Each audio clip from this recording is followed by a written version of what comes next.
You're at the table or you have a seat for a reason because somebody believes that you should be there. And if somebody believes you should be there, you should absolutely be there. And if there isn't somebody else that's truly advocating for you and you've somehow gotten to that table yourself, great, you did it. You're here, and now you can start the real work.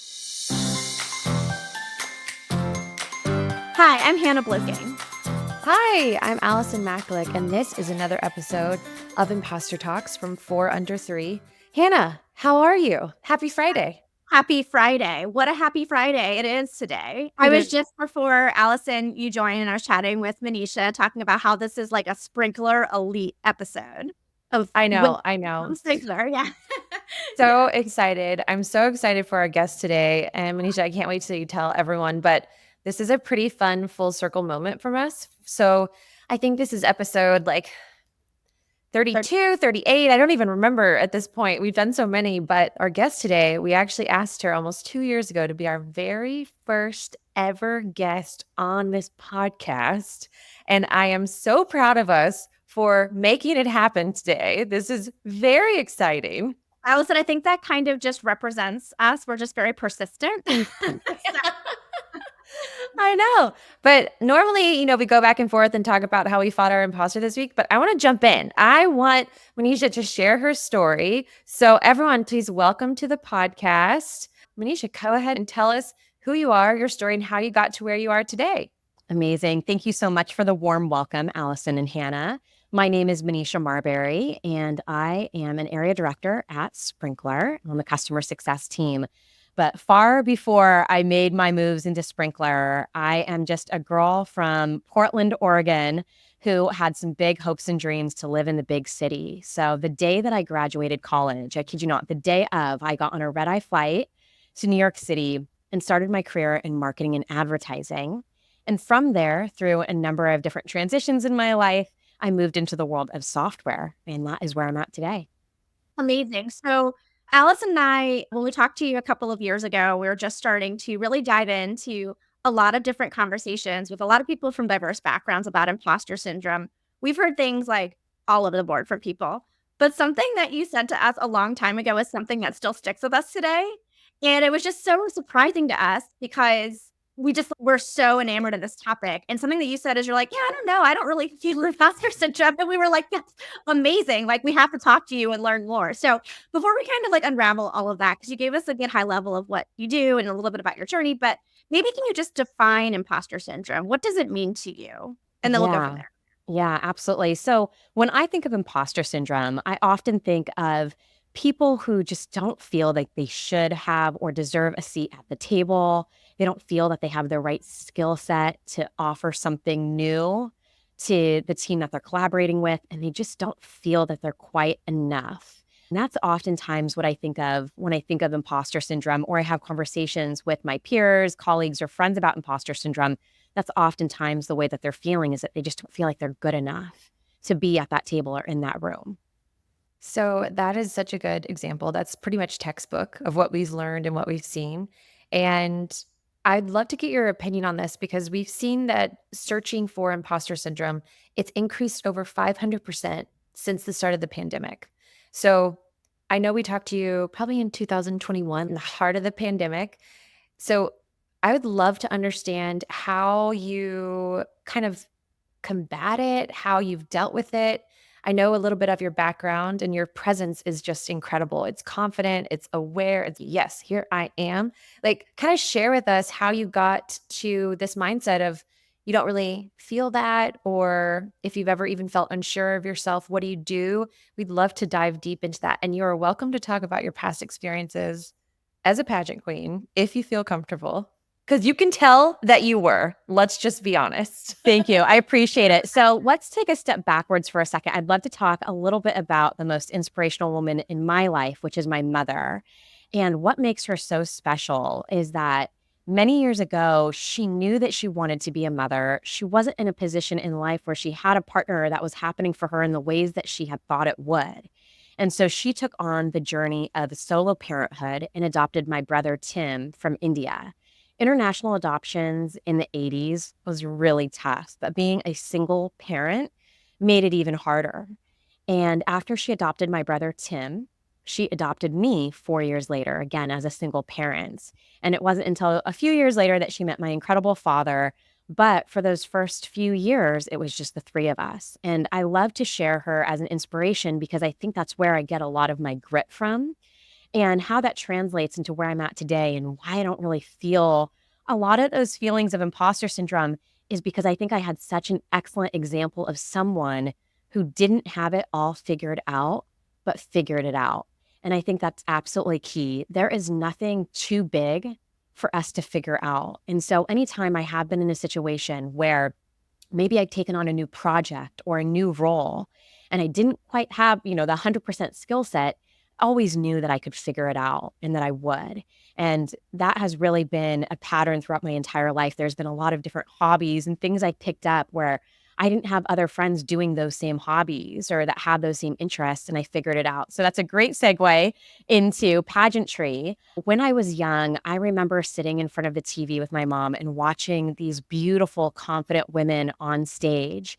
And I just felt like I needed to be up there one day. And so when I was eligible, I think at the time the age was maybe 13 or 14 for Miss Teen Oregon USA. That was my very first pageant. And I went in, I knew nothing about pageantry, but just looked at it as a really exciting experience that I could learn from. And that was really the start of my journey. But I share that because it was an area of interest for me. I didn't know anybody else that was doing it, but it was something I was excited about and decided just to go for it. So there have been plenty of other examples in my life, but there has never been an instance that I felt that I couldn't figure it out with hard work, research, asking questions, connecting with other people. There, especially in this day and age, we have so many resources at our fingertips like never before. And I've always felt that if I didn't know how to do something, there is somebody out there that will teach me. So this is so timely for me because I'm a career sales engineer. I've been a sales engineer for last 10, 15 years of my career, at least in that same realm, and moved up into management. And now I'm taking a complete shift into product management. And my first day is coming up. And so there's a lot of people out there who are thinking about taking these big career leaps or even just trying things that are completely different. And so if you're talking directly to me, I was like, Manisha, I have no idea how to be a product manager, but they believe that I can do it, right? So what would you say, Hannah, this is what you should do on your first day? Like, how do I walk in feeling like a pageant queen? I want to know. Yeah. Well, I think the biggest thing that I've learned throughout my career is just remembering that we don't know everything and we're not expected to know everything. I think walking into any room with the vibe that I'm here and I know everything is going to be such a turnoff. I think coming in with that vulnerability of I don't know everything, but I'm excited to be here and I'm excited to learn goes such a long ways. Let me just talk a little bit about my background at Sprinklr. When I joined Sprinklr, I joined via an acquisition. And it wasn't until after that acquisition that I started to meet people throughout the organization and learn a little bit about what the different functions of the business do. And during that time, I met with somebody on the customer success team who shared a little bit about what customer success is, how they operate. And I thought that sounds perfect for my skill set. There are, of course, going to be things I need to learn, but I really have a lot of interest here. And the very first week that I was on the job, I was given a number of clients. And I said to my leader at the time, I don't know the platform. And she said, but you're going to figure it out. And I did. It's been 10 years and I did. So that comes to show that sometimes just being vulnerable and knowing that you're going to have some areas to learn are just a natural part of the job. Another thing that I would suggest is taking a look into other resources that are available to you before day one. So, for example, there's this incredible organization that I'm a part of called Women in Product. I've done a lot of freelance work with them over the years, but they have tremendous resources available, mentorship opportunities, different articles that you can read. They even have a virtual conference every year. So, really trying to immerse yourself in the resources that are around you. It could be LinkedIn Learning, it could be even just scouring LinkedIn, seeing who else has a similar job title and reaching out to them and saying, hey, I'm new to this field. I'm looking to learn more. Would you be open to a quick coffee chat or even creating a roundtable of other women that are in product who we can ask questions to and learn from? So that would be my advice for anybody that is starting a new role. day one and even before day one is take a look at the resources that are around you, but also remember we're all human, we're all learning, and that's part of the fun, right? That's what life's all about, is learning new things. So I think just going in with that mindset versus the mindset of needing to know everything will get you far. I love all that advice. But my other question is like, what should I wear on my first day?